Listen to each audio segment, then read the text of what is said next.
Y vamos a arrancar con un gran tema que es el desarrollo que viene haciendo en Argentina la Fundación Sadowski y que está liderando Gustavo Sibila, un gran equipo de investigadores y científicos de la Argentina. Gustavo Sibila es licenciado en Administración y Finanzas de la UADE, diplomado en Finanzas Públicas de la UBA, magíster en Relaciones Internacionales Flaxo y ha cursado distintos programas de perfeccionamiento en universidades como Harvard, Rand, Singularity University y el Instituto Internacional de Estudios Estratégicos. Se ha desempeñado como asesor parlamentario, director de inteligencia criminal y secretario de planeamiento del Ministerio de Seguridad de la Nación. Y actualmente es el coordinador de programas de tecnologías para la paz, la justicia e instituciones sólidas de la Fundación Sadowski, como les decía, que es la fundación madre inicial y que dio origen a la investigación y a la vinculación del desarrollo tecnológico y de la informática en la Argentina. Así que bueno, mucho gusto y un gran honor tenerte, Gustavo, acá. Sos un amigo con el que hemos coordinado y seguiremos coordinando muchas acciones dentro de justicia, en principio Argentina, y ya está, como nos va a contar, coordinando algunas acciones también para algunos queridos países hermanos de Latinoamérica. Así que Gustavo, un gusto tenerte acá, un gusto iniciar esta clase del día miércoles con vos, así que toda la clase y la nave es tuya. Muchas gracias, Mario. Muchas gracias, María Celina, y bueno, y a todo el equipo fantástico que te acompaña de la Universidad de Champagnat. Bueno, es un honor, es un placer poder compartir unos minutos con ustedes charlando de una iniciativa que iniciamos justamente para la comunidad judicial. Es decir, una herramienta que fue pedida en su momento, ahora vamos a ver la cronología, pero fue un requerimiento del año, en primer lugar, 2012, por parte del Ministerio de Seguridad de la Nación, y luego fue pedido directamente por las organizaciones que nuclean a los poderes judiciales, la Junta Federal de Cortes y Superiores Tribunales de Justicia, y también el Consejo de Procuradores, Fiscales y Defensores de la República Argentina. Es decir, trabajamos en este proyecto para satisfacer necesidades operativas, concretas, de la comunidad judicial. Así que encantado de poder hablar compartir, digamos, el proyecto, el producto, en esta audiencia selecta, y por supuesto voy a quedar a disposición para evacuar cualquier duda, cualquier comentario o requerimiento, porque esta charla además viene con un presente, que es, digamos, ofrecerles a las instancias que vean alguna utilidad en la herramienta, ofrecerles una sesión gratuita para que puedan investigar, para que puedan eventualmente los cuerpos médicos forenses elaborar las pericias con las cuales se investigan en determinadas causas penales, ¿no? Así que bueno, dicho esto, voy a compartir una presentación, una diapositiva con algunos slides. La idea es que esos slides sirvan para ir acompañando los conceptos que voy a ir virtiendo, y bueno, y también un poco para ordenarme con los tiempos, ¿no? Así que dicho esto, voy a compartir pantalla.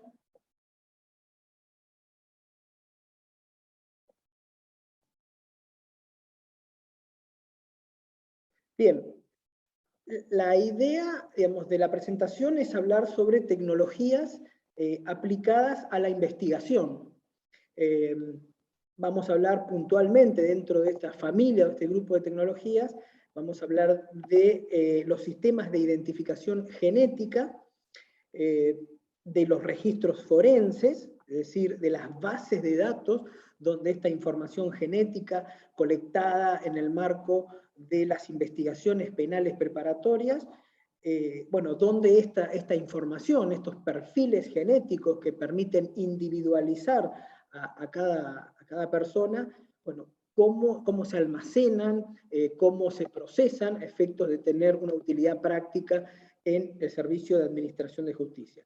Y por último vamos a hacer una referencia a la cooperación, ¿no? Vamos a hablar de cooperación regional, algo decía recién Mario, de que estamos intentando que la herramienta pueda ser de utilidad también a comunidades judiciales de otros países de la región, pero con un propósito bien pragmático, que es no solamente entender que, digamos, los beneficios de la ciencia y la tecnología local pueden derramarse hacia la patria grande, sino también en el entendimiento de que el compartir datos, el compartir recursos, infraestructura entre organismos judiciales, aunque sean de distintos países, va a tener un impacto en los resultados, en la eficacia del Poder Judicial, ¿no? En esa ratio que mide causas resueltas sobre causas procesadas o ingresadas, ¿no? O sea que eso es lo que vamos a estar conversando hoy. Pero antes me voy a permitir una pequeña licencia para comentarles desde dónde les estoy hablando, ¿no? Desde el ámbito institucional desde el cual este proyecto del que vamos a estar hablando se gestó y se llevó a cabo, ¿no? Bueno, algo decía también Mario, ¿no? Nuestra fundación honra la memoria de don Manuel Sadowski, que como dice ahí es el padre de la computación argentina, es quien creó el Instituto de Cálculo en la Facultad de Ciencias Exactas de la Universidad de Buenos Aires en el año 61, trajo a la región la primera computadora científica que hubo en Ciudad Universitaria, llamada Clementina, en el año 63. Ese mismo año también creó la carrera de computador científico, que fue la primera carrera que se creó en América Latina sobre la disciplina de ciencias de la computación, ¿no? Y además, bueno, fue una persona, don Manuel Sadowski, que, bueno, también tuvo que vivir los avatares, ¿no? de nuestra historia institucional y, bueno, tuvo que sufrir el exilio en más de una oportunidad, tuvo que emigrar a Uruguay, a Venezuela, por sus ideas políticas, digamos, por su filosofía.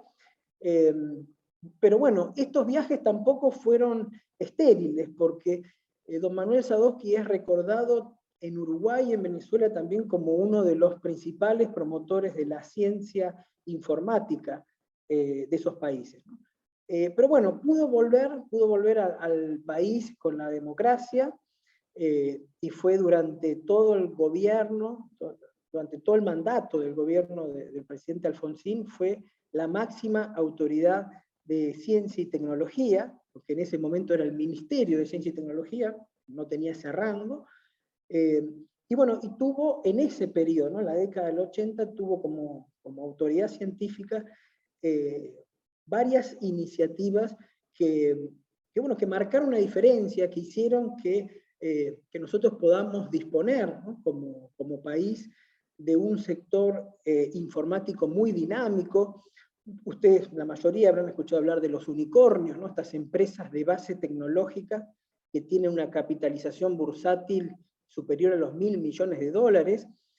Bueno, Argentina es el país dentro de la región que mayor concentración tiene de estas empresas, quitando a Brasil, ¿no? Pero bueno, esto es todo, digamos, fruto, si se quiere, de la inspiración de una generación, ¿no? Que don Manuel Sadowski lideró de manera muy generosa. Digamos, si hay aquí, bueno, hay algunos matemáticos, hay algunos estadísticos, seguramente recordarán el libro de Sadowski y Gruber, ¿no? Con el cual se estudiaba cálculo diferencial.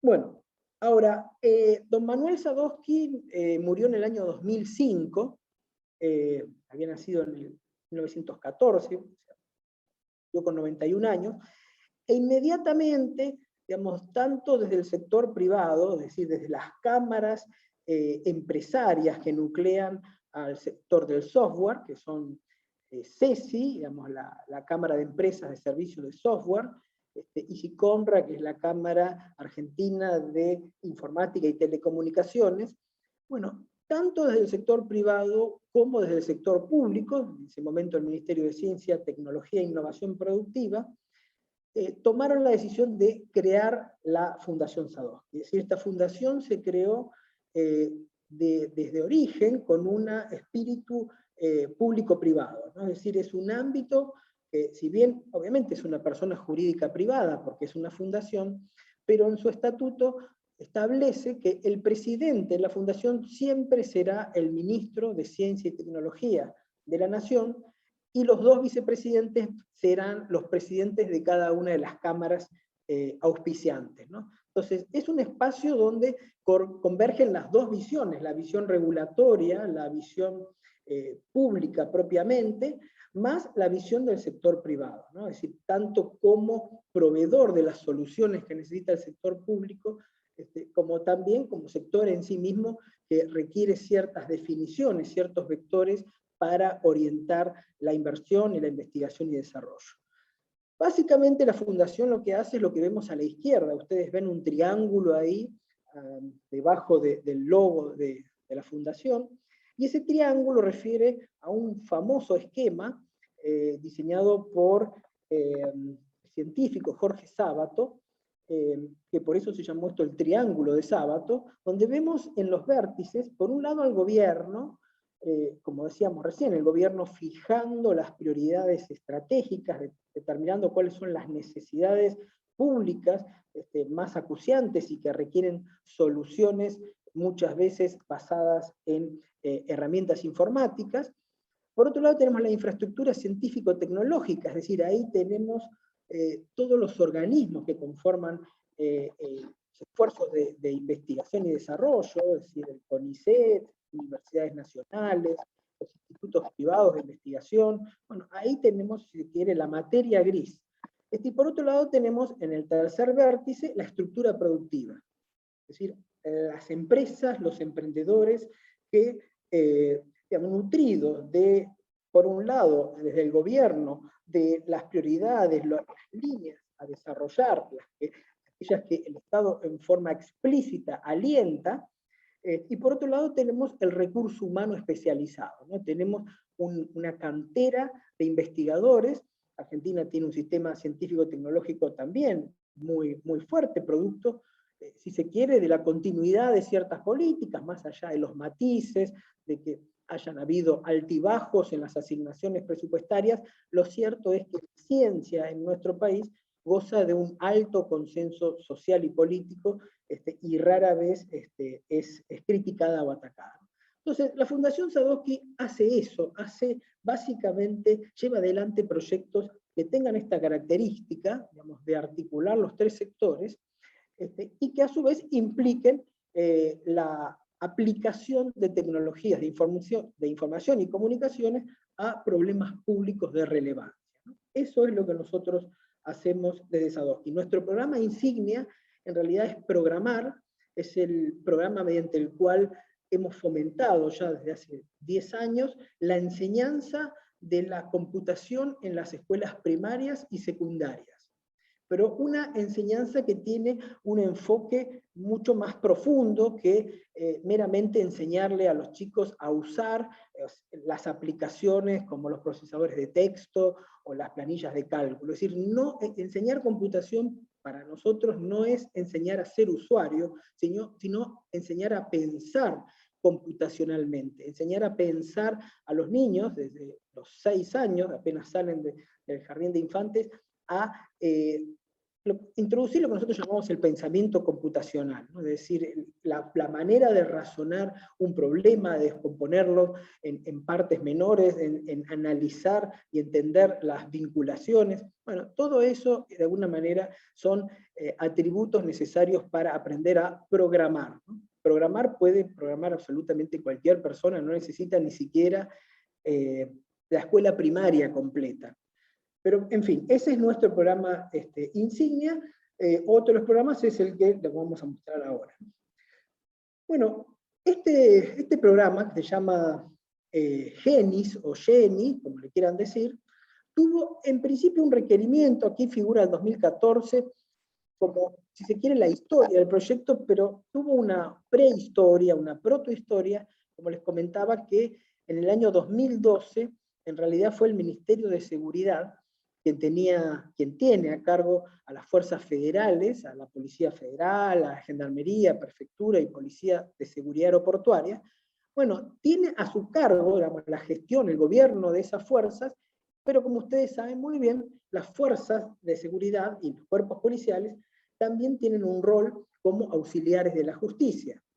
Entonces, nosotros en ese momento, desde el Ministerio de Seguridad, lo que habíamos planteado era, bueno, ¿cómo podemos ayudar a las fuerzas para que contribuyan de una manera más efectiva con los distintos tribunales o fiscalías que los requirieran? Bueno, entonces en ese momento pensamos en desarrollar esta herramienta. En ese momento, cuando se hizo el primer planteo, todavía no existía una ley nacional que estableciera un registro, una base de datos unificada de perfiles genéticos. Entonces, nosotros lo hicimos en ese momento, cuando planteamos el requerimiento a Sadowski, ya va a ser 10 años, lo planteamos como un sistema que permitiera gestionar las evidencias, es decir, los perfiles genéticos, el ADN de aquellas muestras biológicas recolectadas en escenas de crimen o aportado por víctimas de delitos, por ejemplo, delitos sexuales, a través de la práctica de hisopados en el caso de algún ataque sexual. Bueno, entonces, eso arrancó en el 2012, en el 2014 se formalizó el pedido de los procuradores y fiscales y la Sociedad Argentina de Genética Forense. Ahí nosotros lo que hicimos desde Sadowski fue evaluar lo que les comentábamos recién, es decir, ver primero si el desarrollo, si el proyecto tenía por detrás un bien público, si había una necesidad concreta que ameritara la dedicación de esfuerzos y de recursos, y por otro lado también verificamos que se tratara de un proyecto que generara investigación y desarrollo, es decir, que en su concreción permitiera convocar a investigadores del CONICET, a universidades nacionales, es decir, la Fundación también tiene esa meta, que es traccionar, generar demanda para esa cantera de recursos humanos especializados. De hecho, para este proyecto logramos convocar a uno de los científicos repatriados en el año 2014, que bueno, había hecho su postdoctorado en Canadá, estaba sentado allí, y bueno, se interesó en el proyecto y pudo regresar en el marco del programa Raíces, ¿no? Entonces, ¿a quiénes convocamos en principio? Esto solo en principio, porque este fue el equipo inicial que se fue ampliando, ¿no? Bueno, vemos ahí a la Asociación Argentina de Bioinformática y Biología Computacional, vemos al Instituto Leluar, vemos al Banco Nacional de Datos Genéticos, vemos a la Universidad de La Plata, a una empresa privada, Baufes, que fue seleccionada luego de un concurso, obviamente a las dos cámaras empresarias, a la Universidad de Buenos Aires a través de la Facultad de Ciencias Exactas y Naturales y de la Facultad de Farmacia y Bioquímica, y el CONICET, ¿no? Es decir, actores, es decir, representantes de estos organismos confluyeron en el equipo inicial que primero generó el mapa de funcionalidades, es decir, qué funciones debía cumplir el software, y luego, bueno, se largó a desarrollarlo. También lo hicimos, esto hay que reconocerlo, hay que decirlo, que encaramos este proyecto en particular porque la bioinformática, es decir, la informática, la computación aplicada a las ciencias biológicas, es una oportunidad de desarrollo nacional, digamos, para nuestro país, que prácticamente no abriga riesgos, ¿no? Es decir, apostar a proyectos que estimulen el desarrollo de capacidades bioinformáticas para un país como la Argentina es prácticamente, como decía, un camino que no va a traer problemas. Ustedes ven ahí que hay una sigla, ¿no? de cuatro letras en BIC, que es la sigla con la cual la Fundación Nacional de la Ciencia de los Estados Unidos identificó hace unos 10 años cuáles son los grandes vectores de desarrollo de su propio sistema científico-tecnológico, ¿no? De los Estados Unidos. Y esas 4 letras refieren a 4 disciplinas, ustedes las ven ahí: nano, bio, info, cogno. Nano es nanotecnología, bio, biotecnología, info sería TICS, y cogno sería las neurociencias, ¿no? Es decir, esos 4 vectores son los que van a definir en los próximos lustros, en las próximas décadas, la evolución de los sistemas productivos y de las principales innovaciones que vamos a vivir como especie, ¿no? Y obviamente la intersección de estas 4 disciplinas, estos 4 vectores, luce más interesante. En este caso estamos cruzando la bioinformática, la biotecnología con las TICs, ¿no? Y ahí ustedes ven también que muestra la diapositiva que nuestro país ya de por sí es una potencia biotecnológica a nivel global, es el tercer productor mundial de organismos genéticamente modificados, es un líder global en clonación animal. Aquí en Argentina se han clonado animales que en ninguna otra parte del mundo, tiene una industria farmacéutica competitiva,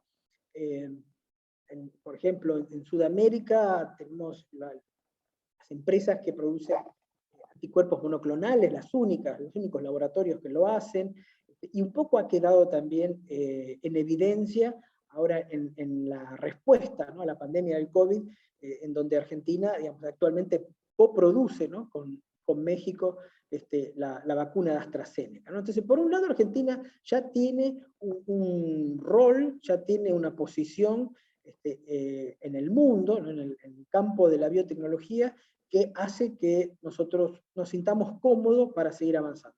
Y también les decía, en el sector TIC, estas estadísticas ahí 6 de los 22 unicornios hay que actualizarlo, porque ustedes saben, constantemente aparecen nuevos unicornios, empresas que tienen muy poco tiempo de vida, 1 año, 2 años o 3, y que de repente, de la nada, prácticamente sin instalaciones, sin grandes plantillas de personal, es decir, son empresas intangibles, inmateriales, bueno, pero que alcanzan rápidamente esta capitalización bursátil. Bueno, nosotros, esta estadística tiene por ahí algún retraso, estaremos ya en 8, creo que, unicornios, pero bueno, la Argentina tiene 5.000 empresas en su sector TIC, genera 100.000 empleos. Estos empleos, como ustedes todos saben, tienen salarios que están siempre por encima del promedio de la economía. Aquí ponemos un 45%, pero en realidad, a medida que se ensancha la brecha cambiaria, en realidad estos salarios son más altos, ¿no? Porque el otro tema que tiene, la otra característica que tiene el empleo en este tipo de sector, es justamente la internacionalidad. Es decir, uno no necesita, digamos, estar desplazándose para generar el producto, para entregar el producto. Aquí el producto son generalmente líneas de código o cuestiones vinculadas, y entonces, claro, si esto se hace para un cliente en el exterior y se logra a su vez que se le pague en el exterior, bueno, los salarios son mucho más que el 45% superior al promedio, ¿no? Ha generado una facturación de $3.000 millones, la última estadística. Esto para decirles, es más que lo que exportamos, por ejemplo, en vino. O sea, Argentina exporta más software que vino, ¿no? Y lo digo ahí, digamos, Mario está, ¿no?, en Mendoza, pero bueno, quiero decir que hay aquí, en este sector, hay una gran oportunidad para generar divisas limpias, ¿no?, divisas que no contaminan, etc. Y bueno, exportaciones por $1.800 millones. Entonces, esto en particular, digamos, estas características de nuestro país, hicieron que nosotros viéramos el proyecto con grandes potencialidades o con spin-offs, digamos, o desarrollos colaterales muy valiosos aplicables a la industria, ¿no? Por otro lado, aquí tenemos también una referencia de que para el año 2030, es decir, dentro de 8 años, 1/3 del Producto Bruto Interno Mundial, es decir, de toda la economía, de toda la producción de bienes y servicios del planeta, va a estar explicado por lo que se llama la bioeconomía, ¿no? Es decir, la economía, es decir, proceso de producción y comercialización de bienes y servicios, pero basado en ciencias de la vida. Bien. Vamos directamente ahora a la herramienta, al software GENIS.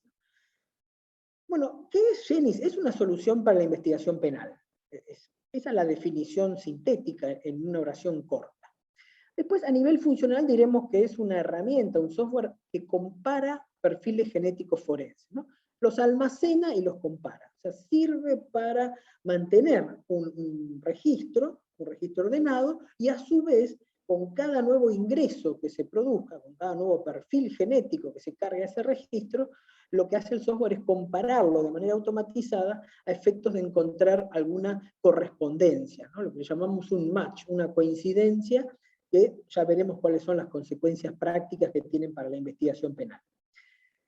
Ahora bien, este software funciona con dos grandes fases, como vemos ahí abajo. Una se llama secuenciación y otra se llama almacenamiento y comparación.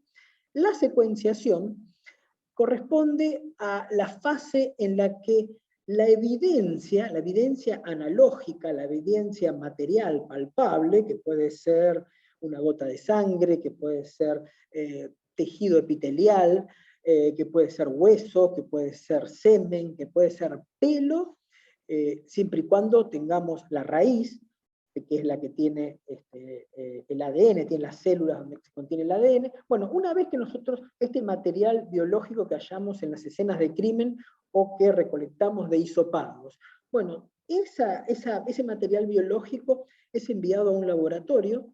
Los laboratorios generalmente están en los cuerpos médicos forenses, donde existe un dispositivo, digamos un aparato que vemos ahí, que se llama secuenciador.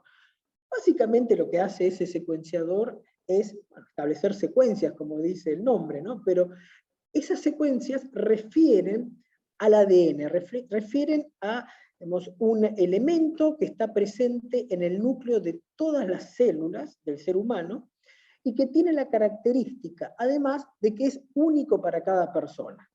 Es decir, que el ADN que vamos a encontrar en una huella, digamos, en una gota de sangre o en el tejido epitelial, si es de la misma persona, eso va a surgir a través de este código nos lo va a decir. Entonces, la secuenciación lo que hace es transformar esa información analógica en información digital. Por eso ustedes ven ahí que tenemos una doble hélice aquí arriba.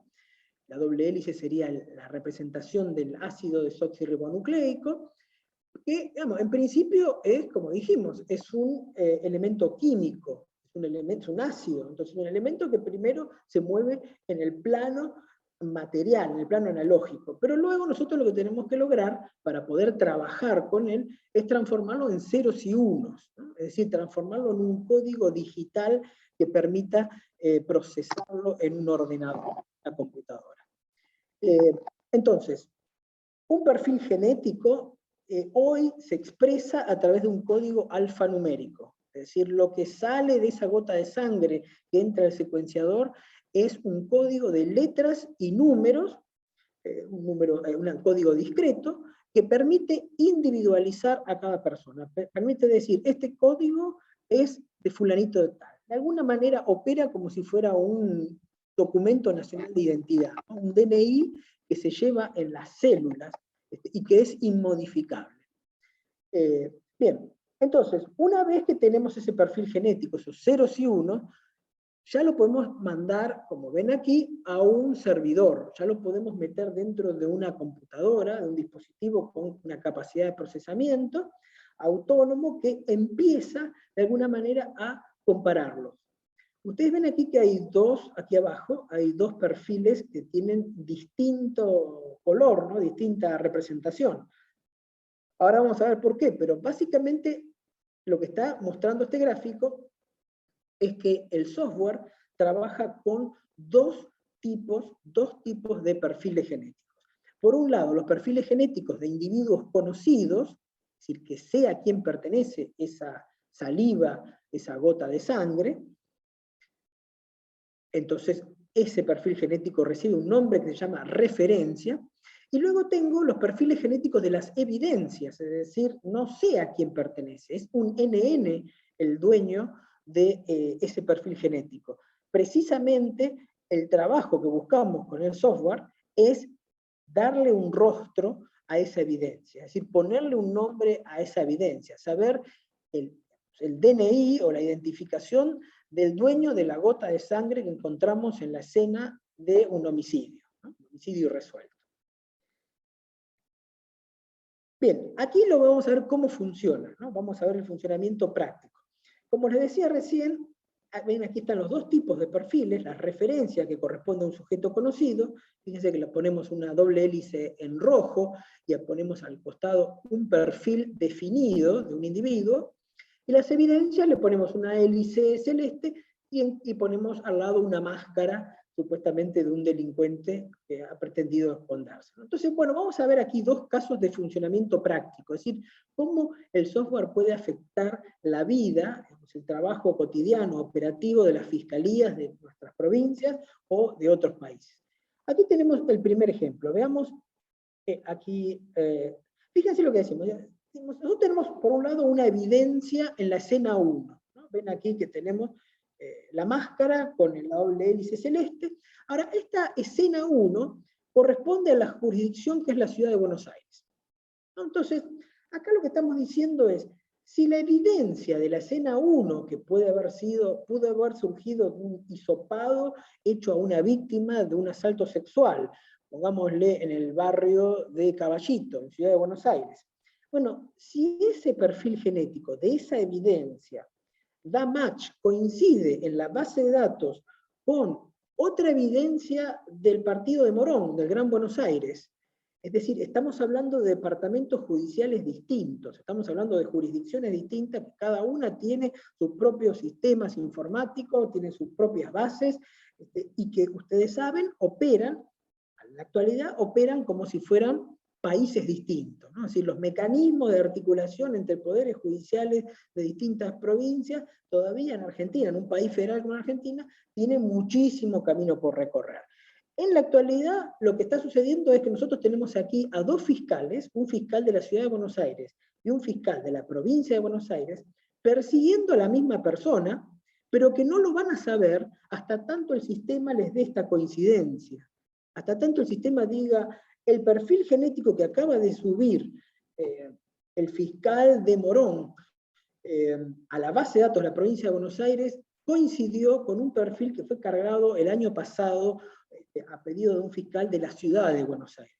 Entonces, la consecuencia práctica es que vamos a tener un mismo individuo desconocido.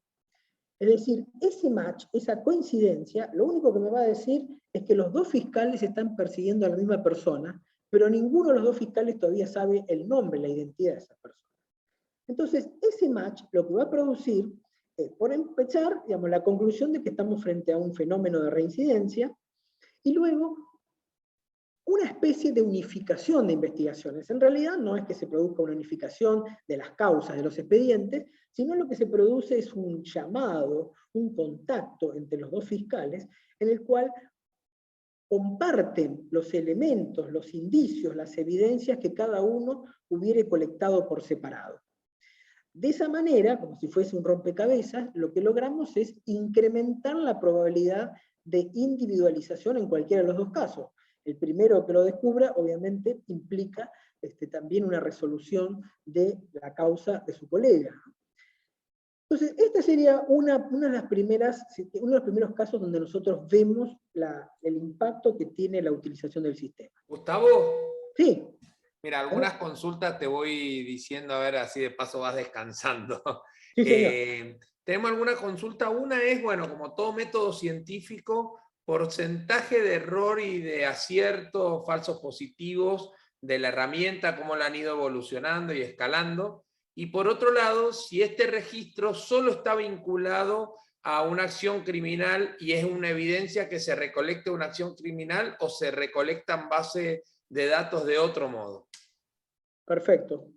Sí, sí, muy buena las dos preguntas. A ver, respecto a la precisión del sistema, el sistema es muy, muy preciso. Es decir, nosotros estamos midiendo las probabilidades de detección con 26 dígitos después de la coma, es decir, después de la unidad, tenemos 26 dígitos para referir la probabilidad de ocurrencia. Es decir, que cuando el software nos hable de una coincidencia, nos va a estar hablando de un 99,99999, 20 veces por ciento de probabilidad. No obstante, debido a efectivamente, como bien decís, Mario, a la posibilidad de que hayan falsos positivos, que hayan errores, y no solamente errores del sistema, obviamente hay errores humanos, pudo haber habido un error en la recolección de la muestra.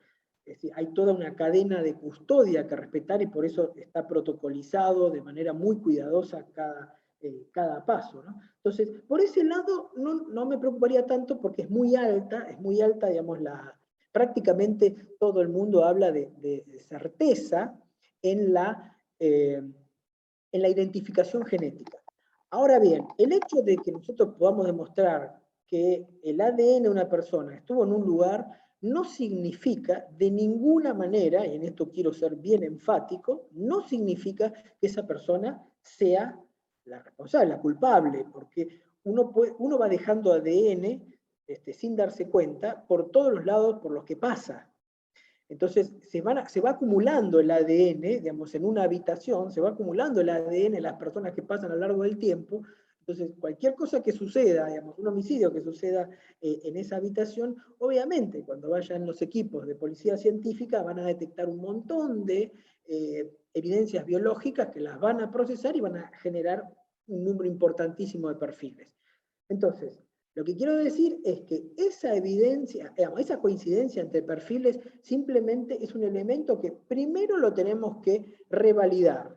Es decir, que cuando se da esa coincidencia, el sistema le avisa, digamos, a los responsables de los laboratorios de cada jurisdicción para que vuelvan a procesar, es decir, se reprocesa la evidencia biológica para verificar que no haya habido una contaminación que pueda haber sido por parte de un uso inadecuado de las instalaciones, ¿no?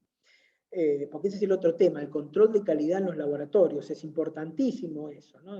Si no podemos garantizar que las prácticas sean las correctas, bueno, podemos cometer muchos errores y se han cometido en el mundo errores, es decir, se ha metido, digamos, se ha encarcelado, digamos, a personas inocentes sencillamente por digamos, un perfil genético, porque, bueno, ha habido una sobreponderación de la evidencia. Esta es una evidencia más, o sea, no de ninguna manera es concluyente per se, es muy riesgoso condenar en forma directa a una persona solo por esta coincidencia. Ahora bien, si esta coincidencia se junta con otros elementos, bueno, le da un grado de verosimilitud distinto.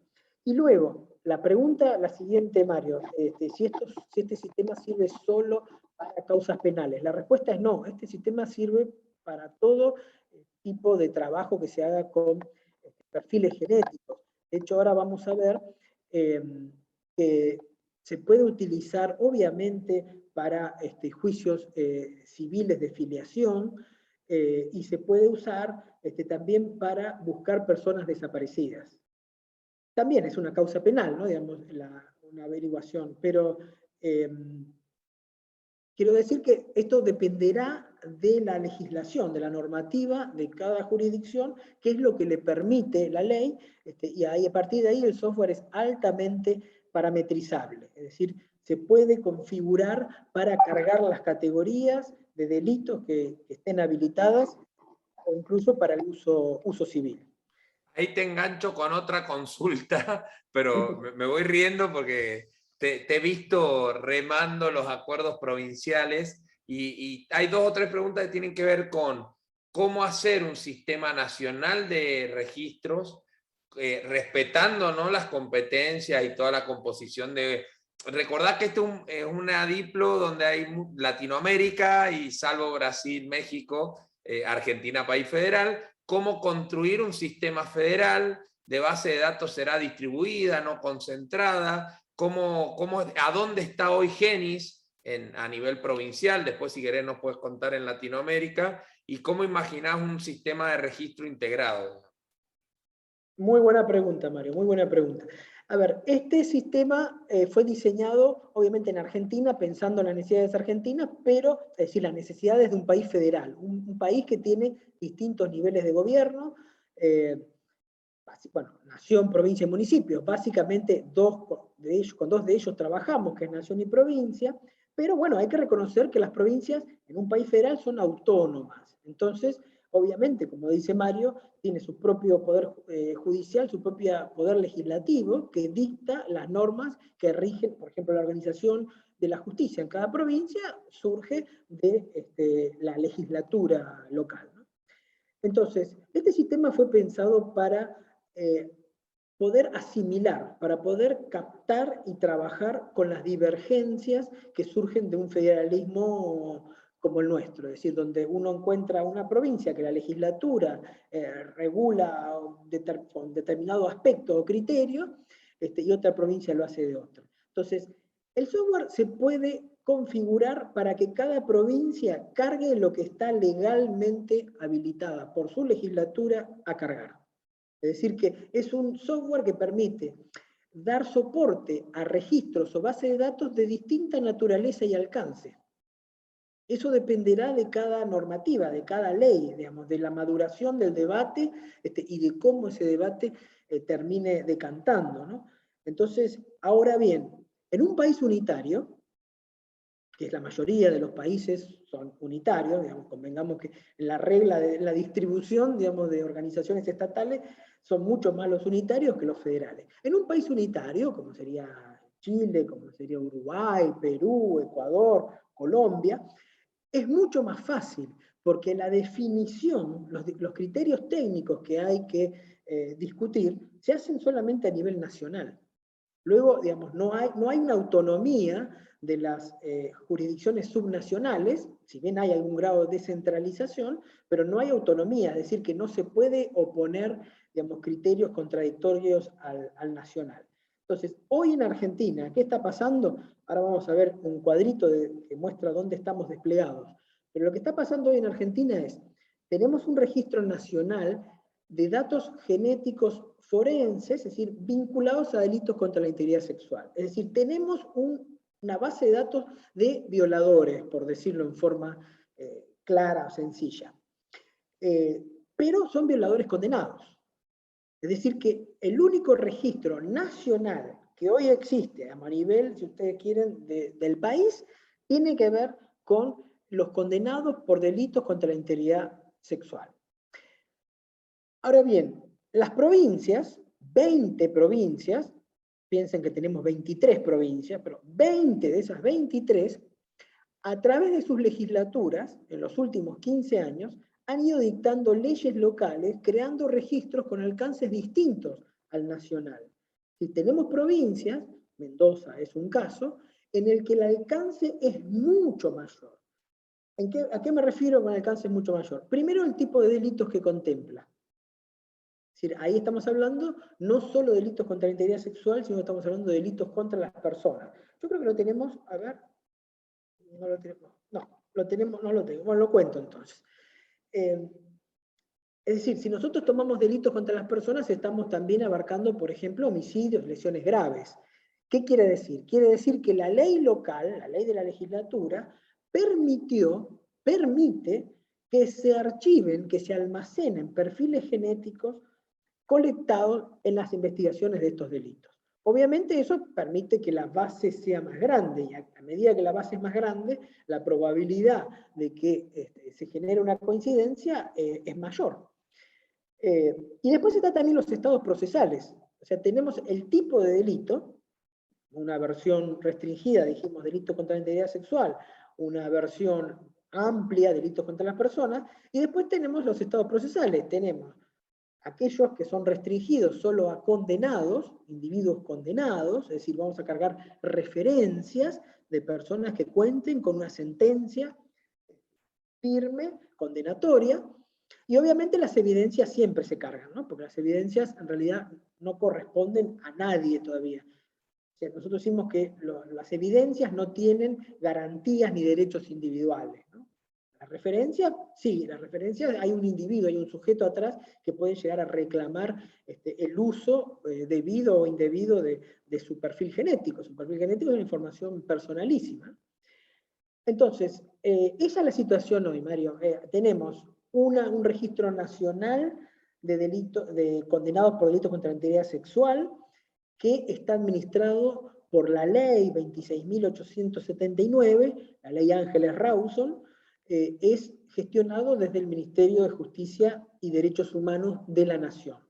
Funciona de una manera clásica, digamos, una red donde hay un centro, que es este registro nacional, y luego las provincias, los poderes judiciales de las provincias son nodos que aportan sus perfiles genéticos a esta base de datos, y cuando se produce la coincidencia con cualquier otro perfil genético, recibe la notificación automática para corroborar.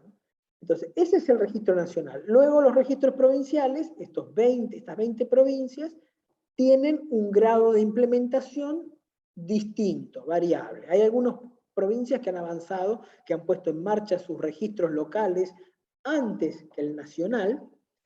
Es el caso de Mendoza, es el caso de Salta, es el caso de Tucumán, es el caso de Entre Ríos.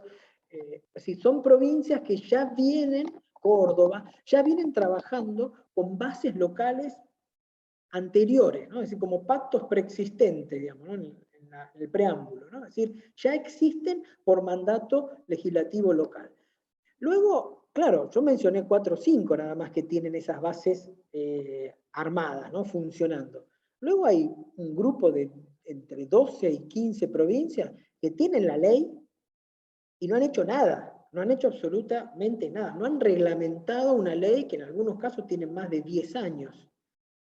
Les doy un ejemplo. Aquí en la ciudad de Buenos Aires, estamos hablando de una jurisdicción que, como ustedes saben, en general no tiene problemas graves de recursos. Bueno, aquí la legislatura de la ciudad de Buenos Aires aprobó en 2011, 10 años, la ley 4114. Bueno, ¿qué decía esa ley? Que la ciudad de Buenos Aires tenía que constituir un registro como el que estamos refiriendo, que lo tenía que hacer justamente para tratar de evitar la reincidencia. Porque esto, como ustedes se dan cuenta, es una herramienta que ataca primordialmente los fenómenos de reincidencia, es decir, aquellos criminales que logran sortear en forma reiterada a nuestras fuerzas de seguridad, a policía y a la justicia. Bueno, esta herramienta acorrala a esos atacantes seriales, ¿no? Así que, no sé, Mario, si quedó respondida la pregunta. Sí, genial, Gustavo. Después tengo un par de preguntas, pero avancemos, así las dejamos para más tarde. Bárbaro, bárbaro. Vamos a la siguiente. Este es el módulo de búsqueda de personas que le había comentado. Es decir, GENIS es como una herramienta bicéfala. Tiene dos cabezas, dos funcionalidades principales. La que vimos recién se llama forense. Es la clásica de colaboración con los tribunales y las fiscalías. Este es un módulo nuevo, este es un módulo que fue agregado a la arquitectura inicial del software a pedido del Banco Nacional de Datos Genéticos. Nosotros, luego de haber empezado a trabajar, digamos, en el módulo forense, recibimos una nota del banco diciéndonos que ellos necesitaban una herramienta que automatizara los cálculos, ¿no? la determinación de correspondencia entre aquellas personas que se presentaban espontáneamente al banco con alguna sospecha o inquietud de ser hijo de desaparecidos, digamos, niños nacidos en cautiverio durante la última dictadura, bueno, y el banco de datos, los perfiles genéticos de las abuelas, ¿no? Entonces, ese análisis de abuelas y nietos, en muchos casos con el árbol genealógico, el árbol familiar muy incompleto, porque piensan que estamos hablando de una persona que se presenta y que si efectivamente nació en cautiverio, no cuenta con su padre y con su madre. Es decir, sus padres y madres de crianza no sirve, su perfil genético no va a coincidir con el de la persona que está haciendo la consulta. Entonces, este Banco Nacional de Datos Genéticos necesitaba, para hacer ese estudio, digamos, de relaciones entre abuelas y jóvenes que buscan su identidad, cálculos mucho más complejos que los que se necesita para el módulo forense. Aquí se necesitó involucrar a especialistas en estadística, digamos, muy compleja. Se aplicaron prácticamente, sería, digamos, el estado del arte a nivel internacional. Buscamos todas las referencias, digamos, organizaciones como la Red Europea de Institutos de Ciencias Forenses, el ENSI, tuvimos también en contacto con la Sociedad Internacional de Genética Forense, es decir, fuimos a buscar todas las referencias internacionales técnicamente más validadas para que, digamos, detrás de este servicio, de esta herramienta, no tuviéramos sorpresas o disgustos, ¿no? Entonces, ¿para qué sirve este módulo de búsqueda de personas? Bueno, ya les dije, se creó para poder detectar a niños nacidos en cautiverio, pero automáticamente nosotros pensamos que este módulo, así como se diseñó para el banco, también sirve para las justicias locales.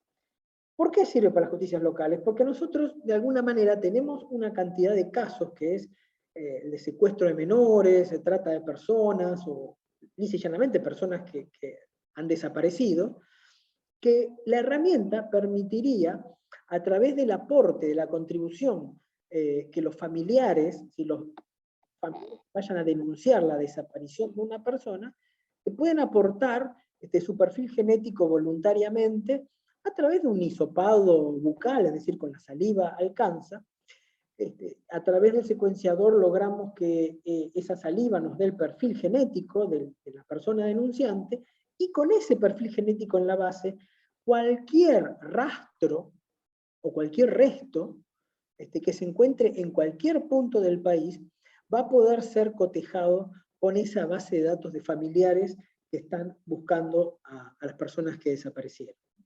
Es decir, que nosotros vimos que la herramienta podría servir para armar estos registros de búsqueda de personas desaparecidas a nivel provincial o a nivel nacional. A nivel nacional, en el año 2016 se creó el Sistema Federal de Búsqueda de Personas Desaparecidas y Extraviadas, llamado CIFEBU, un decreto del 1093, del 2016, pero resulta ser que ese decreto y el protocolo que validó el decreto se olvidó del ADN de las personas, digamos, se olvidó del ADN, tanto de la familia que está buscando a la persona desaparecida, como, digamos, obviamente, el ADN de los restos, ¿no? Generalmente, ustedes saben que a medida que pasa el tiempo, digamos, que las búsquedas se hacen muy prolongadas, la probabilidad de encontrar con vida a la persona desaparecida va bajando, ¿no? Y lo más probable que suceda es que, bueno, que esa persona sea inhumada como NN, ¿no? Generalmente es lo que sucede en varios casos, ¿no? Es una paradoja, digamos. Por un lado tenemos a un grupo de familiares buscando a esa persona, y por otro lado tenemos a la misma autoridad judicial que tendría que estar colaborando con las familiares, autorizando la inhumación de restos NN porque no los puede identificar. Gustavo, te interrumpo Sí. un minuto, porque Por hay favor. una pregunta acá que dice que no logra entender María Paula, cómo se logra la vinculación de dos perfiles genéticos de personas distintas, por ejemplo, el abuelo y el nieto. ¿Cómo se logra en el Banco Nacional de Datos Genéticos? La pregunta, ¿no? Sí. Bien, a ver, en el Banco Nacional de Datos Genéticos, todos los abuelos, las abuelas más que nada, han aportado voluntariamente su perfil genético, ¿no? Es decir, todas las abuelas. Y el nieto es cuando se presenta en forma voluntaria, es decir, el Banco Nacional de Datos Genéticos está abierto a todas las personas que nacieron entre el año 76 y 1980, y esas personas que tengan alguna duda sobre su identidad, digamos, algún indicio, y quieran saber, quieran corroborar su identidad biológica, que no es la identidad, digamos, legal, pueden presentarse de manera voluntaria al Banco Nacional de Datos Genéticos, se toman, digamos, dejan una muestra a través de, puede ser, extracción de sangre o un hisopado bucal, y ahí se coteja el ADN de la abuela, de las abuelas, con el de ese nieto o nieta que que se ha presentado voluntariamente, ¿no? Claro, es voluntario, está bien. Es voluntario, sí, sí. Y entonces lo que nosotros estamos planteando es que en este sistema federal de búsqueda de personas desaparecidas y extraviadas, que en la actualidad solo colecta datos convencionales, ¿no? Como fotografías, descripciones de señas o marca, la vestimenta que tenía, en fin, digamos, lo que ya sabemos, los datos fenotípicos que ya sabemos, bueno, a lo fenotípico hay que agregarle lo genotípico, ¿no? Es decir, ahí haríamos un esquema de búsqueda de personas mucho más eficaz, ¿no? Porque hay que pensar también que incluso, aun cuando la búsqueda se haya producido hace mucho tiempo, muchos años, realmente es preferible desde el Estado, digamos, desde la justicia, desde las fuerzas de seguridad, es preferible poder cerrar, ¿no? esa herida abierta que tienen los familiares, ¿no? Aunque sea haciéndole saber que se han encontrado los restos de esa persona. Eso tiene un alto valor humanitario. Bueno, ¿qué validaciones hemos hecho? El software obviamente se desarrolló a lo largo de... Todavía se sigue desarrollando. Ustedes creo que tienen muy en claro que un software nunca se termina. El momento en que decimos que un software se desarrolló o que se terminó es cuando empieza a volverse obsoleto, porque continuamente hay que estar lanzando nuevas versiones con mejoras, el uso mismo va permitiendo detectar algunas fallas que solamente salen con la experiencia de uso, ¿no? Lo que nosotros hicimos previo, digamos, a colectar estas experiencias fue validaciones primero con dos universidades, la Universidad de Buenos Aires y la Universidad de La Plata. Con la Universidad de Buenos Aires hicimos, con el Laboratorio de Fundamentos y Herramientas para la Ingeniería de Software, hicimos la valoración estadística y la verificación de la funcionalidad de matching, de coincidencia, es decir, verificamos que la calculadora funcionara bien, y con el Laboratorio de Investigación en Nuevas Tecnologías Informáticas, el LINTI de La Plata, hicimos un análisis de seguridad informática, ¿no? A través de test de penetración y bueno, búsqueda proactiva de vulnerabilidades. El software se hizo, obviamente, como les decía antes, siguiendo todas las recomendaciones técnicas formuladas por los organismos internacionales específicos, ¿no? Después, otras validaciones independientes que iniciamos el año pasado tienen que ver con trabajos en dos institutos o laboratorios del CONICET. Uno es el Laboratorio de Identificación Genética, IDGEN, que está en el CENPAT, en el Centro Nacional Patagónico, en Puerto Madryn, y el INVICE, el Instituto Multidisciplinario de Biología Molecular Celular, que está en la Ciudad de La Plata. Y después, vinculaciones con el sistema universitario. Bueno, además de la Universidad de La Plata y de Buenos Aires, siempre nuestra idea ha sido la de federalizar tanto el desarrollo como el soporte, el mantenimiento, la investigación. Por eso seguimos estrechando lazos con otras universidades, ¿no? Ahí vemos la Universidad de Córdoba, la de Tucumán, Comahue, Quilmes, se están sumando. Estamos en este momento trabajando con las... en realidad en las 4 estamos trabajando con 3 ahí, pero estamos trabajando en temas de usabilidad, de requerimientos, de bioética, de capacitación. Es decir, la idea es que también el sistema universitario pueda eventualmente ser un aporte o un apoyo, si ustedes quieren, a los poderes judiciales locales, ¿no? Porque lo más obvio, lo más lógico sería que el Poder Judicial de Mendoza o de San Juan, si quisieran hacer alguna adaptación en la herramienta para adecuarla a requerimientos locales, bueno, lo más natural sería que recurriese a la universidad local, la universidad que tiene a pocos metros, ¿no? Cerca, para interactuar mejor.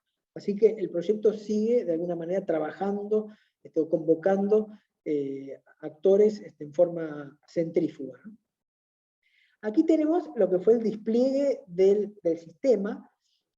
Me falta, digamos, actualizar el año 2021, ya estamos en 20 provincias. Nosotros arrancamos en el 2015 con una provincia que fue Entre Ríos, el Poder Judicial Superior Tribunal de Justicia de Entre Ríos, con el servicio de genética forense, fueron los primeros en noviembre del 2015 que instalaron el software.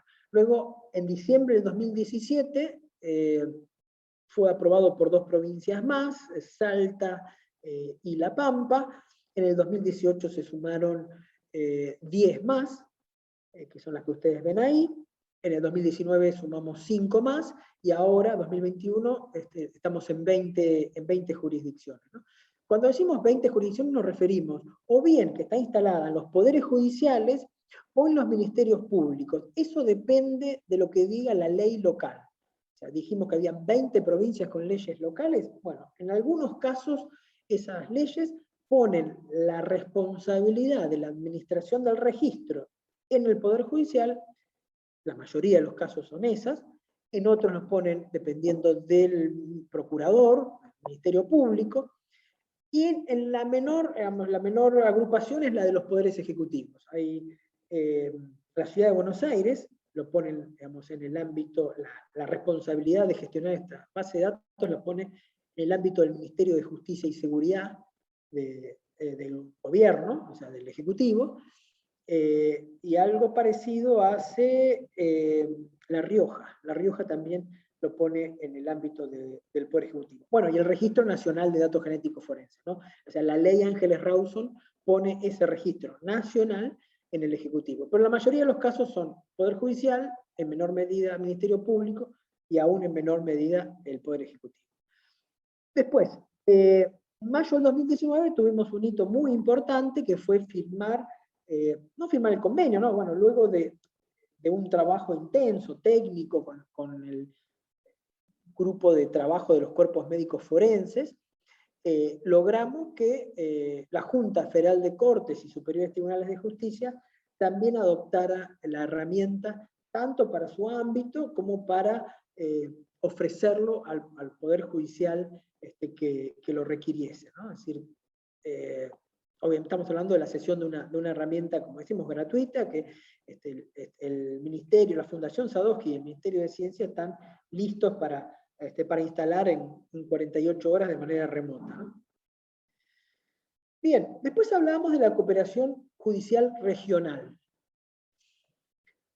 ¿Y a qué nos referíamos con esto? Bueno, algo que de alguna manera es bastante lógico, ¿no? Nosotros estábamos hablando recién en un país federal que tenemos un nivel local o provincial de administración de justicia y después un nivel nacional. Bueno, si hablamos de la cooperación regional, sería solamente agregar un nivel por encima del nacional, en el entendimiento, como dice ahí, de que el delito complejo, el delito que viene creciendo, digamos, en sofisticación, que viene creciendo en impacto, bueno, ese delito es crecientemente transnacional. Es un tipo de delito llevado adelante por organizaciones criminales que tienen a su disposición, tienen un arsenal tecnológico muchas veces superior al de las fuerzas policiales o de seguridad que los enfrentan y de las justicias que los investigan. Bueno, y ese delito lo que hace es aprovecharse de la jurisdiccionalidad, es decir, aprovecharse, si ustedes quieren, de las fricciones que produce el sistema westfaliano que tenemos de Estado, ¿no? Un sistema, digamos, que tiene ya varios siglos de maduración, y que entiende que, bueno, los fenómenos sociales pueden compartimentarse de manera artificial a partir de una línea fronteriza, ¿no? Y lo cierto es que esa jurisdiccionalidad, esa división política del territorio, en realidad le genera facilidades, comodidades al crimen complejo, al crimen organizado, para aprovecharse de la falta de trabajo conjunto, la falta de articulación, decíamos, de esta mezquindad para compartir datos o infraestructura. Cuando todos sabemos perfectamente, y tenemos varios casos, sin ir más lejos en nuestro país, de comunidades humanas que están integradas de una manera geográfica, pero que están mediadas o están divididas por una línea artificial, ¿no? Que puede ser una ruta nacional, una ruta provincial, un río, es decir, un puente separa en muchos casos a ciudades que tienen un intensísimo flujo de tránsito humano, de trabajo, comercial. No sé, estoy pensando, por ejemplo, ustedes tendrán varios ejemplos, pero tenemos Neuquén, Chipoleti, tenemos la ciudad de Paraná y la ciudad de Santa Fe, tenemos la ciudad de Corrientes y la ciudad de Resistencia. Es decir, si bien pertenecen a provincias distintas, ustedes saben muy bien que están completamente integradas, ¿no? Entonces, un delincuente, un criminal, digamos, puede básicamente aprovecharse, digamos, de esta división artificial y de la falta de integración por parte de los poderes judiciales y las fuerzas de seguridad para cometer un crimen con una mayor probabilidad de quedar impune, ¿no? Entonces, como estas realidades, ¿no?, se dan hacia adentro de un país, mucho más se dan, digamos, entre países, ¿no? Pensemos en nuestra larguísima frontera. Nosotros tenemos solamente con Chile 5.000 kilómetros de frontera, ¿no? Son 5.000, no me equivoco, ¿no? Entonces, pensemos en la frontera seca con Bolivia, pensemos en la triple frontera entre Brasil, Paraguay y Argentina. Es decir, tenemos varias zonas donde, digamos, esta lógica, ¿no?, de cooperar, que nuestras justicias cooperen regionalmente, tendrían un impacto concreto, ¿no? Y aquí estamos viendo, fíjense, que en Europa, que es la experiencia de integración regional más avanzada del mundo, nosotros tenemos ahí ya un acuerdo, ¿no?, que tiene 15 años, 16, firmado originalmente entre 14 países, en el que decidieron compartir perfiles genéticos, huellas dactilares y patentes de los vehículos automotores, ¿no? Es decir, este tratado, el Tratado de Prüm, creó de hecho una base de datos regional donde cualquier coincidencia que surja, tanto entre una huella dactilar o una patente de un vehículo que ha sido reportado robado en Austria, bueno, si lo detectan en Francia, es decir, las fuerzas de seguridad tienen acceso a esa lista negra, ¿no?, de patentes que han sido declaradas en búsqueda, ¿no? Entonces, la propuesta un poco, digamos, no es una propuesta, sino en todo caso un corolario, es tratar de ir aplicando esta misma lógica al espacio suramericano o latinoamericano, ¿no? Haciéndolo, montando esta base de datos en una herramienta como esta, que es una herramienta de código abierto, que es un software público, libre, que la Fundación Sadowski lo hizo con la idea de que fuera un bien público. Este es un desarrollo que se financió básicamente con fondos del Tesoro Nacional. Es decir, que estamos hablando de alguna manera de la devolución de ese aporte que hicieron los contribuyentes a través de una herramienta que permite mejorar la calidad de la administración de justicia, ¿no? Entonces, nosotros lo concebimos así al proyecto, es decir, nunca se nos ocurrió comercializarlo, ni entorpecer el acceso a la herramienta, y por eso es que también estamos en diálogo, bueno, de hecho instalamos el software hace unos 15 días en la Fiscalía General de Justicia de la Ciudad de México. Ellos estuvieron durante un tiempo evaluando alternativas de software para constituir su registro, y bueno, y se volcaron por el nuestro porque tiene esa característica de ser un software abierto, libre, auditable, es decir, cualquier persona con los conocimientos técnicos suficientes es capaz de desentrañar los algoritmos, entender cómo hace las cuentas, cuál es el álgebra que permite concluir que este perfil genético es el mismo aquí que aquel, entonces estamos persiguiendo a la misma persona. Así que bueno, eso es un poco lo que... Gustavo, te interrumpo un minuto. Sí. Hay una pregunta, y ya se ha repetido, respecto a la convivencia de todas las bases de datos, y quién garantiza, digamos, que esa información extraída es válida. Perdón, no escuché la última parte. Que esa información extraída de la muestra aportada es válida. ¿Quién da la garantía? Estoy medio cortada, no tengo...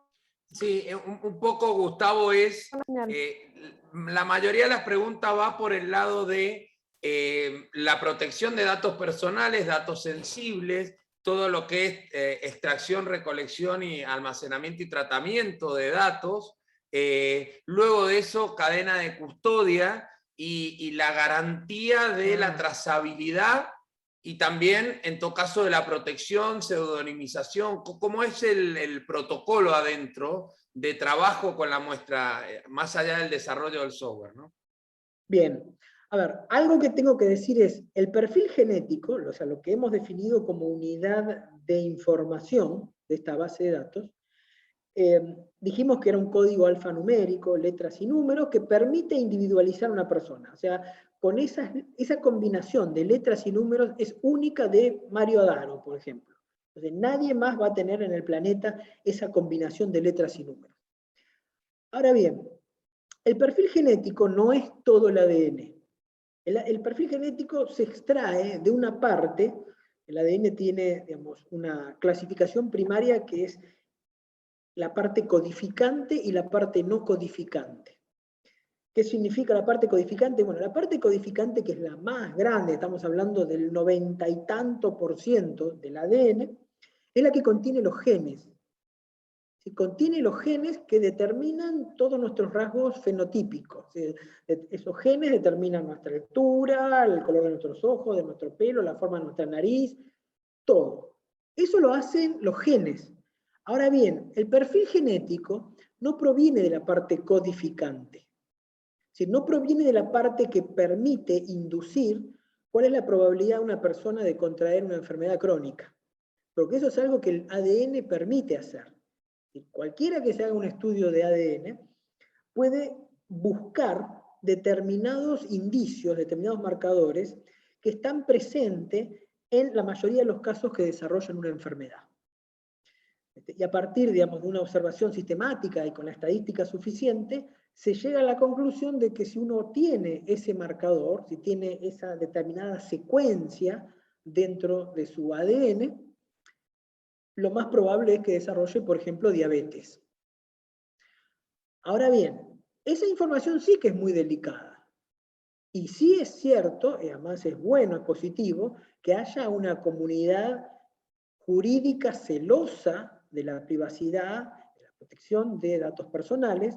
¿Por qué? Porque esa información, es decir, la propensión a contraer determinado grupo de enfermedades crónicas, afecta cuanto mínimo la empleabilidad de esa persona y la asegurabilidad de esa persona. Es decir, una persona que sufre una filtración de su, no perfil genético, ¿no? Sino de su genoma completo, y de ese genoma llega a las manos de una consultora de recursos humanos o de una empresa de seguros, lo que va a hacer esa empresa, esa consultora o esa empresa es descartar al individuo, no lo va a recomendar para que sea, para emplearlo, o no le va a extender una póliza. Entonces, eso sí hay que tener muchísimo cuidado, pero el perfil genético surge de ese 0,0%, 0,3%, que corresponde a la parte no codificante, la parte que no tiene genes. Ahí no hay genes. Se le solía llamar, hace unos tiempos atrás, a esa parte el ADN basura. Se decía que era el ADN basura porque la ciencia no entendía para qué podía servir. Como no tenía información genética, decía, bueno, ¿para qué sirve? Pero se descubrió una utilidad para ese ADN basura que casualmente para la justicia es mucho más importante poder individualizar a una persona que estuvo en una escena de crimen que saber si va a desarrollar diabetes dentro de 5 o 10 años. Entonces, número 1, nuestro sistema o este registro no funciona con información genética que contenga estos rasgos que dijimos que son potencialmente peligrosos si se difundieran. Número 1. Después, número 2, el sistema es altísimamente seguro, o sea, ha sido construido digamos, respetando los más severos y exigentes controles de seguridad, es decir, nadie puede hacer nada en el sistema sin que quede un registro. E incluso yendo más lejos en la preocupación de varios de los usuarios, llegamos a crear una funcionalidad que existe, que la tiene el sistema, que permite dotar de un sello de tiempo a cada perfil genético. Es decir, tiene una funcionalidad que conecta con la blockchain federal argentina, y permite que ese perfil genético, que puede ser identificatorio de un individuo si es una referencia, o es identificatorio de una evidencia, hasta tanto resolvamos el caso, bueno, que ese código, esas letras y números que definen al perfil genético, no sean alterados de manera subrepticia. Entonces, si uno le pone un sello de tiempo, eso hace que prácticamente sea inviolable a futuro. Pero aún no usando esa opción de blockchain, con todos los reaseguros que hemos puesto, es prácticamente imposible que haya una manipulación. Porque obviamente tenemos claro que existe un riesgo importante de que, bueno, haya una manipulación, una intervención humana que quiera desviar el curso de una investigación, que quiera, de hecho ha sucedido varias veces, ¿no?, que quieran, digamos, encontrar un chivo expiatorio, y entonces simplemente tocando unas letras y unos números permite que podamos direccionar la acusación hacia una persona que no tiene nada que ver. Así que, digamos, hay muchísimos, en la herramienta, en el software hay muchísimos elementos que permiten aventar, ¿no?, alejar estos temores en la comunidad usuaria. Bueno, esta es la inversión bastante poca, bueno, falta actualizar 2020, pero estamos hablando de, contando 2020, estamos hablando de 50 millones de pesos desde el origen, desde 2014. Si esto lo computamos en dólares, no es absolutamente nada.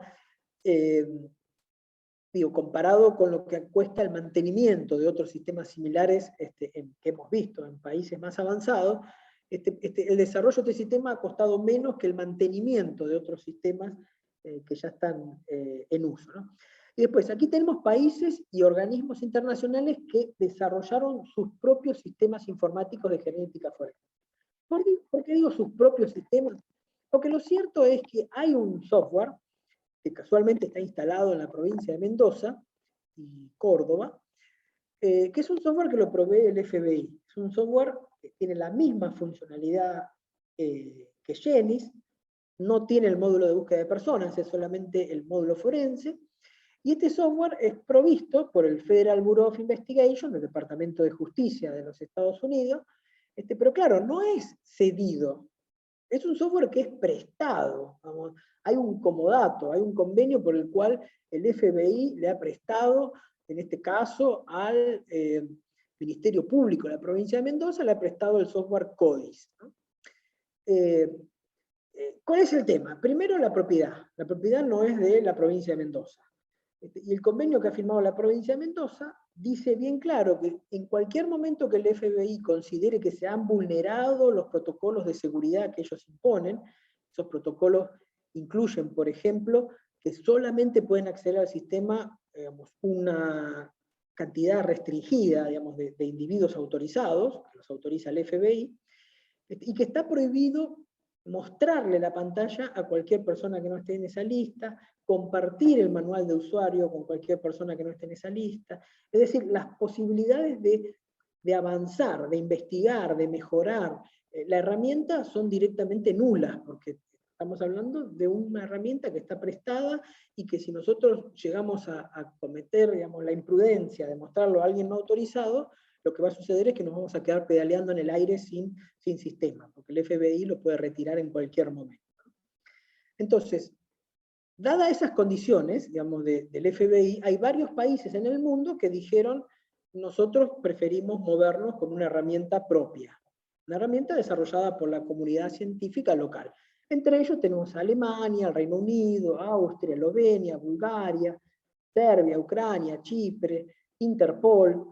El ICMP es el International Committee of Missing Persons, o sea, el Comité Internacional de Personas Desaparecidas. Fíjense que mayormente son países europeos, ¿no? O sea, no es casual, digamos, que Europa, digamos, se hubiese resistido a una relación con el FBI, digamos, tan subyugante, ¿no? Una relación en la que no hay simetría, no hay paridad. Pero bueno, esto es lo que se ha invertido hasta ahora en el proyecto, 50 millones de pesos.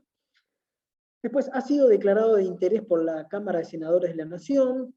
En diciembre del año pasado se publicó el paper, el artículo que contiene la arquitectura del software, cómo están diseñados los distintos módulos y los algoritmos. Bueno, ese artículo fue publicado en la principal revista internacional de la disciplina, ¿no? Es Forensic Science International, que es la revista oficial de la Sociedad Internacional de Genética Forense. Esto, justamente, la publicación de la arquitectura y de los algoritmos, es un requerimiento de la Sociedad Internacional de Genética Forense. ¿Por qué lo hacen? Porque hay un principio básico que ustedes lo conocen mucho mejor que yo, que no soy abogado, que es el principio de la reproducibilidad de la pericia. Es decir, si hay una pericia a través de la cual el fiscal está acusando a mi defendido, yo tengo que tener la posibilidad, como defensa de ese imputado, tengo que tener la posibilidad de reproducir por medios alternativos los resultados, el ejercicio lógico que llevó a la fiscalía a acusar a mi defendido.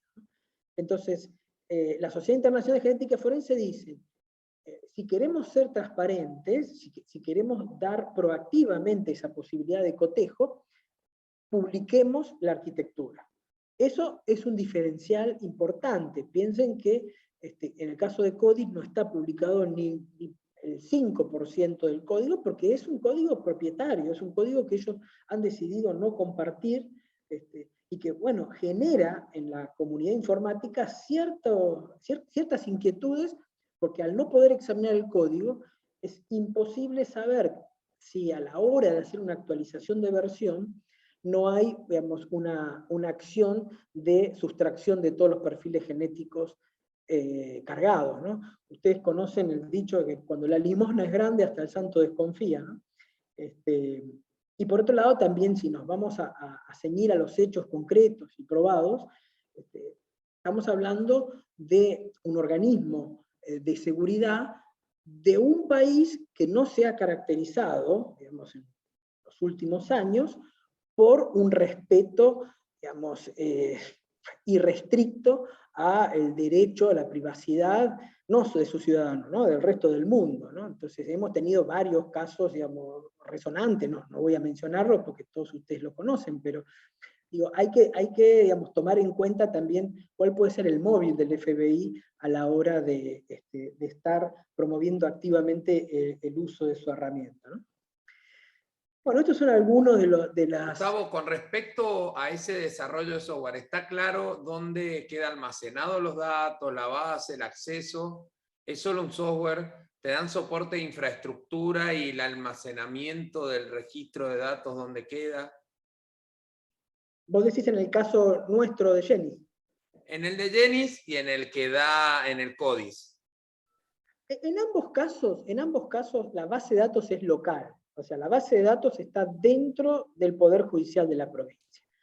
Lo único que haría, digamos, la provincia es compartir en este momento los perfiles genéticos solo de condenados por delitos contra la integridad sexual, que es lo que la ley nacional, la ley Ángeles Rawson, dispone. Es decir, hasta ahora es lo único que se puede compartir, digamos, de las fronteras de la provincia hacia afuera. Después, hacia adentro es completamente local, digamos, los datos residen en los servidores del área de sistema del Poder Judicial de Mendoza o de la provincia que sea, eso es local. Los datos, yo lo decía lo del CODIS, el riesgo de que se lleven los perfiles genéticos, no ahora, porque ahora no accede el FBI al servidor del área de sistema del Poder Judicial de Mendoza, pero a la hora de hacer una actualización de versión, existe lo que se llama escritorio remoto, ¿no? Y existe además que, bueno, hay que abrirle un puerto. Digamos. Nosotros también lo hacemos por ejemplo, para instalar Genis, lo que hacemos es pedir que nos abran un puerto, a partir del cual nosotros enviamos una máquina virtual y se hace la instalación. Entonces, El temor pasa más que nada por el hecho de proteger los perfiles genéticos de los argentinos, aun cuando estén en conflicto con la ley penal. Porque esa es una responsabilidad soberana. Digamos, nosotros administramos justicia, digamos, de frontera para adentro. Entonces, ahí... Gustavo, y ahí una consulta técnica es, cuando compartís el perfil genético, ¿significa que transferís y el receptor recibe ese perfil y lo puede almacenar, o es solo de trabajo del perfil online nada más? A ver, cuando digo perfil genético estoy hablando solamente de los códigos, ¿no? De las letras y números. Pensemos del hash, digamos. Claro, no va el nombre y apellido. O sea, si nosotros tenemos una referencia, si tenemos un nombre, un condenado que tiene nombre y apellido, y le sacamos su perfil genético, lo que se manda al Registro Nacional es solo ese código de letras y números, no el nombre y apellido. El nombre y apellido queda en otra base distinta, no están unidas, justamente para evitar este riesgo de que se sepa y que se pueda manipular de quién es el perfil genético, porque después hay una cantidad de hipótesis o escenarios que es plantar un perfil genético en una escena de crimen. O sea, hay varias desviaciones que se podrían llegar a hacer con un mal uso, digamos, de esta herramienta. Pero en este caso lo único que se comparte es ese código de letras y números. No va, por ejemplo, nombre y apellido, se queda... ¿Y cuándo se machea con la identidad, si diera positiva, digamos, la identificación? Bueno, es que justamente lo único que hace el Registro Nacional es identificar la coincidencia. A partir de ese momento se dispara un protocolo por el cual los responsables de los laboratorios de genética de las jurisdicciones donde se generaron esos perfiles se ponen en contacto entre ellos, son bioquímicos, son genetistas, entonces lo que hacen es repiten la producción del perfil genético, es decir, hacen de nuevo para ver que no haya sido un problema de contaminación. Entonces, lo reproducen y después entre ellos, o sea, la articulación no es desde nación a provincia, son las propias provincias las que articulan y trabajan horizontalmente para poder individualizar a los criminales. Perfecto. Bueno, esto les contaba, bueno, que tuvimos, digamos, a medida que el software fue avanzando, tuvo cobertura, digamos, en varios medios locales y nacionales. Y bueno, y esta diapositiva, con esta ya cierro, aquí hago un poco, digamos, una reflexión subjetiva, ¿no? Esto es una opinión personal mía, no necesariamente es la posición de Sadowski, ¿no? Argentina, digamos, como ustedes saben, es un país muy paradójico, ¿no? Digamos, lo miramos por donde lo miremos, siempre vamos a encontrar rasgos de esta singularidad. ¿Y cuál es la singularidad que en este caso quiero compartir con ustedes? Miren, Argentina fue el primer país del mundo en contar con un registro nacional de datos genéticos. El primero. No ha habido otro país, digamos, de la Europa occidental, ni Estados Unidos, ni Canadá, ni Corea, ni China. Argentina en 1987, mediante una ley del Congreso Nacional, la ley 23.511, creó el Banco Nacional de Datos Genéticos. O sea, fue, si ustedes quieren, una cicatriz, ¿no? que quedó luego del periodo oscuro de la dictadura, y de todas las pérdidas que tuvimos en ese momento. Ustedes recuerdan que las abuelas de Plaza de Mayo lucharon de manera incansable, de manera muy valiente, confrontando sin temor, digamos, a las autoridades más siniestras que haya tenido el país. Y bueno, y una vez que se volvió a la democracia, buscaron científicamente la manera de rescatar a esos niños nacidos en cautiverio. Varias madres, abuelas, sabían que sus hijas estaban embarazadas y empezaron a buscar a sus nietos. Y recurrieron obviamente a la ciencia, recurrieron a la genética. Se conectaron con un genetista que estaba trabajando en los Estados Unidos, Víctor Penchazade, que a su vez Víctor Penchazade los conectó con otro genetista norteamericano que estaba trabajando justamente en el análisis de cómo determinar el pariente, la parentidad, cuando había, digamos, una generación perdida, una generación intermedia perdida, ¿no? Entonces, así fue como se desarrolló el índice de abuelidad. Esa fue una contribución, si ustedes quieren, de la ciencia forense argentina al mundo, ¿no? Como en su momento fueron también las huellas dactilares, ¿no? En la época de Bucetich. Bueno, el índice de abuelidad y el Banco Nacional de Datos Genéticos fueron aportes que han hecho, digamos, a la Argentina un actor muy respetado a nivel internacional en esta temática. Bueno, el banco ya tiene, como ustedes ven, tiene 30 y tantos años, ¿no? de existencia. En ese tiempo logró recuperar la identidad de 130 personas. Y bueno, es materia de orgullo nacional, resaltado, digamos, en todo el mundo este ejemplo.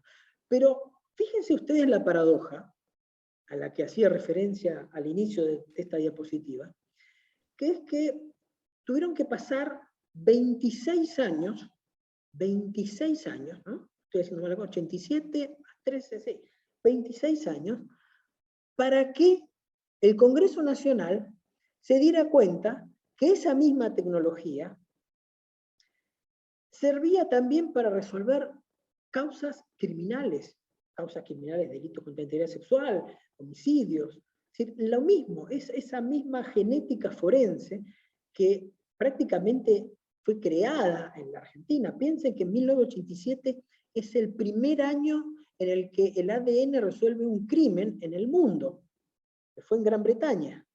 En el Reino Unido, en 1987 fue la primera causa penal resuelta a través del análisis genético, ¿no? Entonces, ese mismo año nosotros constituimos un banco, o sea, de lo que fue una resolución puntual, producto, digamos, de la inspiración de un fiscal y de la colaboración de un científico, estaba muy apasionado con la temática. Bueno, nosotros, de eso que surgió en Gran Bretaña como chispa de la genética forense, nosotros ya teníamos un Banco Nacional de Datos Genéticos. Pero tuvimos que esperar 26 años y tuvimos que esperar la muerte de Ángeles Rawson, porque sí, efectivamente fue la muerte de Ángeles Rawson la que produjo una reacción en el Congreso Nacional e implicó la salida de esta ley 26.879. Es gracioso porque esta ley ya tenía media sanción del Senado y estaba pasando lentamente de una comisión a otra, venía durmiendo, pero claro, pasó el caso Ángeles Rawson, ustedes se acuerdan muy bien, a nivel mediático, la explosión que hubo, la presión social que generó este caso, llevó a que en una semana, desde el caso Ángeles Rawson, se votara, el Congreso Nacional quisiera sacar, digamos, los focos de luz sobre ellos, y me acuerdo que votaron esta ley por 211 votos a favor y una abstinencia. Prácticamente fue una ley unánime. Ahora bien, eso fue en el 2013, y fue por el caso Ángeles Rawson. Ahora, pasaron 4 años más, y la ley no se reglamentó, la ley no se puso en práctica. Tuvimos que esperar otro caso, el caso Micaela García en Entre Ríos. Es decir, el decreto 522 del 17, así como la ley 26879, son hijos del rigor. Son normas que nacieron a partir del pavor, pero del pavor no tanto por la indignación de que estos casos podrían haberse evitado, sino por el costo político que representaba para los actores. En un caso para el Poder Legislativo y en el otro para el Ejecutivo. Ahora bien, Micaela García, bien, decreto 522, se reglamentó la ley. Ustedes dirán, bueno, pero se reglamentó y se puso en marcha. No, tampoco se puso en marcha, tampoco se puso en marcha. Por eso, digamos, las veces que recorro, digamos, los pasillos oficiales y que trato de generar conciencia en los actores que tienen la posibilidad de generar un cambio, siempre les digo, recuerden estos rostros que ustedes están viendo en esta diapositiva, porque para que esto empiece a funcionar, ustedes necesitan un nuevo rostro. Ustedes solamente se mueven a tracción de sangre. Solo necesitan que pasen estas cosas para hacer algo, pero tampoco sostenerlo, ¿no? Porque la verdad, para serles franco, al día de hoy, está arrancando el Registro Nacional de Datos Genéticos Forenses, está arrancando, hay una muy buena voluntad por parte de su director actual, está tratando de firmar convenios de intercambio de perfiles con todas las provincias, pero bueno, hay una cantidad de trabas absurdas, hay una cantidad de retrasos burocráticos, y realmente hay algunos casos de negligencia criminal. Yo lo digo en estos términos, a alguna gente no le gusta escucharlo, pero cuando nosotros tenemos la posibilidad de frenar, digamos, la ocurrencia de estos casos, y sobre todo cuando vemos un femicidio luego de un abuso sexual perpetrado por una persona que ya había cometido el delito, que había salido en libertad hace poco tiempo.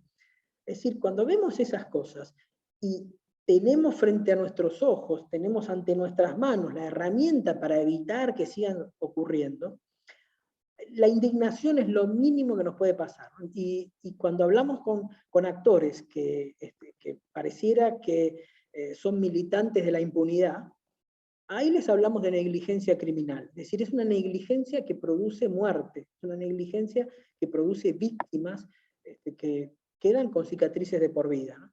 Entonces, bueno, vamos a seguir nosotros trabajando para que se conecten, primero para que todas las jurisdicciones puedan tener sus bases de datos, tengan esta herramienta de manera bien sencilla, bien accesible. Nosotros colaboramos en la instalación, en la configuración, capacitamos al personal de los cuerpos médicos forenses o de los registros que se creen, y bueno, y lo vamos a seguir haciendo hasta que tengamos en cada jurisdicción una base de datos local que se integre a nivel federal y permita de alguna manera contribuir a detener la ocurrencia de estos crímenes. Así que bueno, con esto termino y quedo a disposición de las preguntas que tengan. Gustavo, genial, muchísimas gracias. La verdad que la tarea que haces la reconozco, hemos intentado hacerte un poco de soporte y desarrollo de vinculación en todas las provincias, ahora también, como nos contabas, en Latinoamérica. Hemos ido respondiendo la mayoría de las preguntas, algunas sí, a lo mejor más muy puntual, tiene que ver con la necesidad de qué tipo de laboratorios o qué estándar de laboratorio tienen que tener las provincias para poder desarrollar o aplicar este software en cada una de sus jurisdicciones. En realidad no hace falta que tenga laboratorio. La ventaja de esto es que nuestro insumo son los datos. ¿Quién hace el perfil genético? Es indiferente, digamos. Si tenemos la capacidad, es decir, si la provincia, si el Poder Judicial, el Cuerpo Médico Forense, cuenta con un laboratorio de biología molecular, porque se ha hecho la inversión, porque se decidió, bueno, eso es excelente. Hay una norma internacional que es la norma ISO 17025, que es la norma a la que debiéramos converger todos los laboratorios forenses que aportan perfiles. Ahora bien, esa norma, hoy si la contrastáramos contra la red de laboratorios forenses que hay en el país, prácticamente ninguno la cumple. Entonces, de hecho hay un solo laboratorio en todo el país acreditado con ISO 17025. Entonces, lo que ha hecho la Junta Técnica de Acreditación de Laboratorios, la ley Ángeles Rawson impuso en su artículo 8º que el Ministerio de Ciencia tenía que acreditar a los laboratorios antes de que estos pudieran aportar perfiles al registro nacional. Es decir, hay una verificación a priori de cumplimiento mínimo de estándares de calidad. Entonces, esta Junta Técnica del Ministerio de Ciencia hasta ahora aprobó a 6 laboratorios, 6 o 7. Estamos ahora, yo ayer estuve justo con el Ministro de Ciencia y Tecnología de la Nación, estamos haciendo fuerza para que la Junta Técnica sea mucho más realista a la hora de aplicar criterios. Y si nosotros nos ponemos a un nivel de exigencia del primer mundo, pero estamos funcionando con presupuestos del segundo o tercero, entonces nunca vamos a acreditar ningún laboratorio, pero se nos genera otra paradoja. Mientras ese laboratorio no está acreditado para aportar perfiles al registro nacional, sí está habilitado para hacer pericias con las cuales la justicia local mete presa a personas o deja libre a otras. Entonces no podemos tener un doble estándar. Si el laboratorio es bueno para meter preso a una persona en una causa local, ese laboratorio también es bueno para aportar un perfil para la causa, para el registro nacional. Entonces, yo estoy tratando de impulsar ese criterio para cuanto antes podamos hacer este cotejo masivo de perfiles generados cotidianamente por nuestro Poder Judicial en todo el país. porque lo cierto es que todos los días nuestros laboratorios están procesando material biológico y generando perfiles genéticos, es decir, el costo en reactivos que provienen del exterior, en costo en insumos que son muy, muy costosos, bueno, eso lo estamos haciendo. Entonces, si lo estamos haciendo a ese gasto, si lo estamos incurriendo, ¿por qué no vamos a aportar el perfil genético al registro nacional? No hacerlo es ser partidario, como digo, siempre de la impunidad, de permitir que esto siga corriendo sin que los culpables paguen sus fechorías, ¿no? Genial, Gustavo. Mil gracias. A cámara abierta te brindamos un fuerte aplauso. Agradecerte la tarea y en vos la tarea de los científicos, la de Fundación Sadowski. Contás con nosotros, con esta comunidad para cuando quieras venir a plantear. Recuerdo que Fundación Sadowski impulsó, por vinculaciones también de amigos en común, el primer hackathon de justicia que hizo Ciudad Autónoma de Buenos Aires. De ahí surgieron varios desarrollos, el de ellos el anonimizador de la cooperativa Cambá. Así que bueno, siempre vinculando y apoyando, y hoy nuevamente te hemos tenido acá, así que muchísimas gracias, Gustavo. Ya tenés también el link para cuando quieras subirte a esta comunidad, te esperamos. Y nuevamente, gracias, mil gracias.